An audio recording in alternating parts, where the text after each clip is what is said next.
જંગલ ભાઈઓ, જંગલના સિંહનો ક્યારે રાજ્યાભિષેક કે રાજ્ય સંસ્કાર નથી થતો.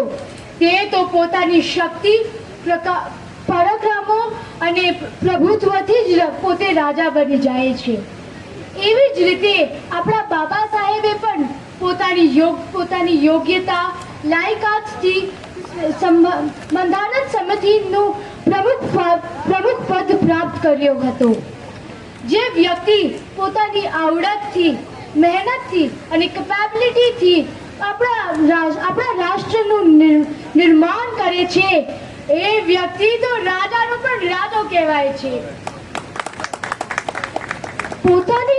પોતાની તબિયત નાદુરસ્ત તબિયત હોવા છતાંય તેઓ 2 વર્ષ 11 મહિના અને 18 દિવસ સુધી સતત અને સખત મહેનત કરીને બાબા સાહેબે વિશ્વએ અજોડ કહેવાય એવું આપણું ઇન્ડિયાનું કોન્સ્ટિટ્યુશન બનાવ્યું.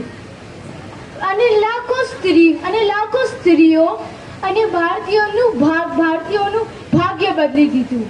ત્યારે મનથી કહેવાનું ઈચ્છા થાય છે कि ये रुतबा तो मेरे सर को तेरे संविधान से मिला है, ये रुतबा तो मेरे सर को तेरे संविधान से मिला है, ये सम्मान भी मुझे तेरे संविधान से मिला है.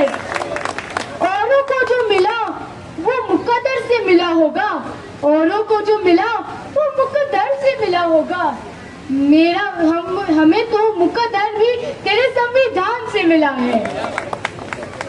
હવે હું ધ્રુવલ કીર્તિ સોલંકીને અહીંયા સ્ટેજ પર આવવાની વિનંતી કરીશ. ધ્રુવલ કીર્તિ સોલંકી.